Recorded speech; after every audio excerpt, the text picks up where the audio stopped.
Hey guys, it's Stephen here. How are you all doing today? Welcome back to another video. It's finally time for some thoughts on the game from myself. I couldn't make the game yesterday, couldn't even watch it because family came first. I was celebrating my niece's first birthday and it was an absolutely beautiful day, having a meal with friends and family and all that kind of stuff, and it was lovely and I absolutely enjoyed it, and sometimes that's more important. But it was quite nice still being able to get home and watch the game later on, fully well knowing that City had won 5-0, and it was weird watching the game back, being totally at ease with the score, because even though they were so good these days, I still can't help but watch a game and still feel tiny bits of anxiety. It must be built into my DNA because we still batter most teams, but I still think, what if they score? What if we concede? We could still, slip up here.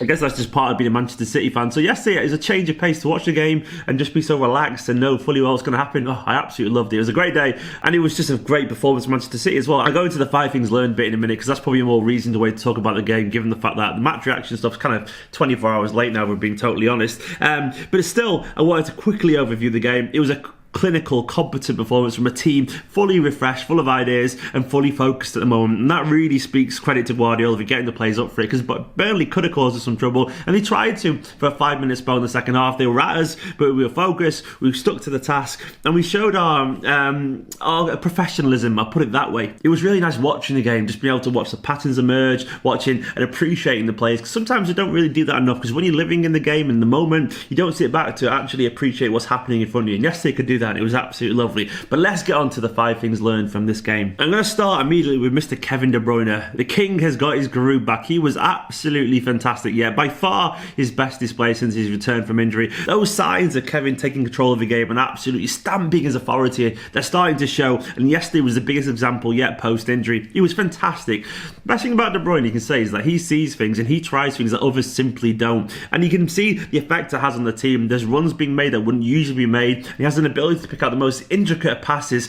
It's like, the thing is, some people could make these passes, but they don't think to try them in the first place, and that's what separates De Bruyne away from most people. Yes, everything he tries may not come up. It's the fact that he's willing to try it that puts the fear in teams. They sit further back or they move in a certain way because they know when De Bruyne has the ball, he creates so much trouble, or he'll see different things, or he'll play the most perfectly weighted pass. And there was 3 or 4 absolutely outstanding examples of that yesterday, not to mention his goal. Some of them pinged through balls. The one in particular, the 1-2 with Gundogan, where he lifted it over. Nothing came of it, but it was just delightful, absolutely sublime. And that's just one of many things he did yesterday that was just world class. And then his goal as well, the first touch and the rocket exocet of a missile into the far left hand corner. Oh, the guy is absolutely phenomenal. And it's just great now in the running that we've got a very fit, very refreshed De Bruyne, who's looking to make an impact on a season that he's not really had much involvement in so far. Having him there as this talisman going into Arsenal, going into Chelsea. Now we've got Everton away sandwiched in between those games and a cup final coming up. He's the kind of boost that we need at this stage of the season. Someone take out, rally the troops and go, right, come on. I'm heading into the final stretch. He's someone you go to war with, De Bruyne. And there was also signs of his physicality and his tenacity coming back into the game. He's obviously been a little bit laboured so far in terms of he's not been that box-to-box player that we usually associate with him, because he's still feeling his way back in after injury. But there were signs yesterday of him being a little bit more aggressive. You got to remember, last season, he wasn't just creating chances. He was also chasing people down, physically bullying people. He has that to his game. And yesterday, with the signs of his complete performance coming back, he's so good. And it was easy to forget how good he actually was, given how long he'd been out for. Secondly, Gabriel Jesus. Jesus, that was a good goal, wasn't it? He's a phenomenally good footballer. Sometimes I don't think we quite realise how lucky we are to have him as a backup to Sergio Aguero. He was so good yesterday. The thing is I love about Gabriel Jesus is he's starting to show the kind of player he is that we signed him. When you look at his highlights when he was at Palmeiras in the Brazilian league, obviously a vastly lower quality league, he wasn't just a guy who worked hard and scored goals. He was a guy who made goals for himself as well and kind of beat people, run past people and terrorise defenders. He's starting to really kind of like trademark this drop shoulder thing he does when he's in the inside left channel and he goes to go one way and he kind of cuts inside and runs towards the byline. Most people don't run towards the goal line, they run the opposite way and cut back and play a pass, but he has his ability to get past people in the tightest of spaces. He'll see a 1 metre gap between the goal line and the defender, he'll go through it and then he cuts back in and fires in at the near post. He's doing that quite a lot, but mostly they haven't resulted in goals yet, but yesterday they actually did.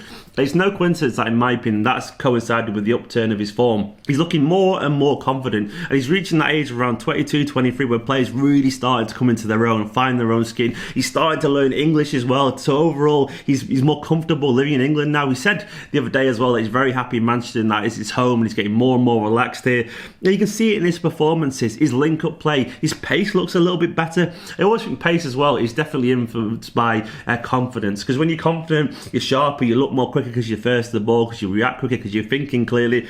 And he looks a lot faster at the moment. And that, in my opinion, is down to all the goals he's scoring. He's scoring so many at this moment. And the fact that he's got the trust of the players around him, he's got his goal touch back, and he's just overall playing. To me, he's a fantastic player. It was always just a matter of time until he started to find the goals again. And it's coming. And he's a fantastic little talent. And thirdly, that squad depth is almost criminal. Absolutely sublime. Possibly the strongest bench I've ever seen of a Manchester City team. Sterling, Aguero, Laporte, Sane, Silva, then the most gifted young attacking midfielder in the country in Phil Foden, and then possibly one of the most gifted young keepers in the world in Muric. It's just a ridiculously strong bench. And at the moment, Guardiola is managing this squad so well that we're getting really good performances now at the likes of Danilo and Ilkay Gundogan, players that have usually been kind of like whipping boys.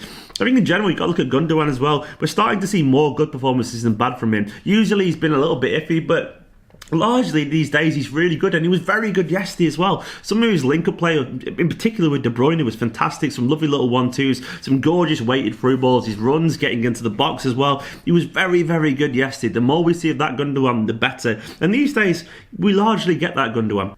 There are still some days when he goes into his shell and goes a little bit quiet, because that's a very Gundogan thing to do. But in general, there are more good days these days than there are bad days, which is only a positive of maybe him being fit for a long time now. No kind of long-term injuries. He's just kind of getting more back into his game. And he's a fantastic squad player to have. And likewise, Danilo at left back, once again, solid, once again, likeable. What a player he has to have in reserve to play across so many positions. He's a fantastic professional, blessed with technique, blessed with a great engine, and such a likeable player. We take people like him for granted. And the squad depth we've got at the moment is just so good. Pep's really, I think, managing well this kind of balance between giving some senior players a rest and rotating a lot. At this stage of the season, you've got to rotate to keep the players fresh. And we're seeing the likes of David Silva and Fernandinho and Aguero get some nice rest, which will probably benefit them come the business end of the season. It's going to be great come like April, May, when the players should be knackered, but we've rested them so much and we've got this whole big squad full of fresh players to go at it. Fingers crossed that'll make the difference come the trophies. Fourth, I want to quickly talk about John Stones. God, you got to look at John Stones 2 years ago when we signed him. 2.5 years ago now. And he's almost unrecognisable. He was this tall, scrawny lad who had a mistake in him. Very good potential, but he wasn't anywhere near the player he is now. Now he's a big brute of a player. He's just rock solid. And yesterday, watching back the game, it really struck me how composed he was, how he has this captain potential. Now we've got the likes of Fernandinho, Kompany and David Silva all soon to sail off into the sunset, which just terrifies me. And there's going to be a gap when they leave for someone who's going to take over the captain's armband. And someone like John Stones, he has that potential. He really does. Yesterday was absolutely fantastic, and the best thing that I can say about him is that he was largely invisible. Now, I mean that in a very good way. When you got a centre back who's willing to just blend into the background and do the things so well, it means you don't notice him. It means that they're usually a rock. And he was winning headers. He was strong in the tackle. He was great on the ball. And he read the game so well. John Stones has become such a likeable player. Him and Laporte are clearly a long-term future at centre back. Not Mendy, maybe not happy with the games he's getting. That's what Kompany may be injury prone, but at least we know in those two we've got our first choice centre back, and after that we can build around them. If De Ligt comes in, maybe he can challenge Stones, but it's good to have people like Stones and Laporte who are that good at the moment. And Stones has been victim of rotation a bit, but I think he should know, and I think he does know deep down, that he's really valued by Guardiola, and you can only have to look at him to see the biggest example of the Guardiola effect. He's come on leaps and bounds since we signed him, and he's a fantastic player. John Stones, in my opinion, a future captain. And finally, Guardiola, he's not messing about, is he? He took that game yesterday very seriously. That was still a very strong team, despite the players on the bench. Some people, myself included, would have liked to have seen the likes of Eric Garcia involved again. Maybe Foden getting a start. Maybe Muric as well, because I think some of those lads maybe deserve that. But you still can't argue with the fact that Pep wants to win this trophy. Now, obviously, since he's joined Manchester City, he's not won the FA Cup yet. And I think he understands the importance of these domestic trophies. I do. I love them. I love winning domestic cups. I love going to Wembley. hopefully. And I'm hoping that we're going to win both the FA Cup and the Carabao Cup, because it's just nice, you know. Trophies are what breeds success. And Guardiola, I think at the moment, really appreciates how much winning kind of gets you off on the good foot. Yeah, like, winning is a habit. I've said this a billion times, but it's so true. The more games you win, but the more goals you win, the more teams fear you, the more teams sit back, and the more players want to taste the success.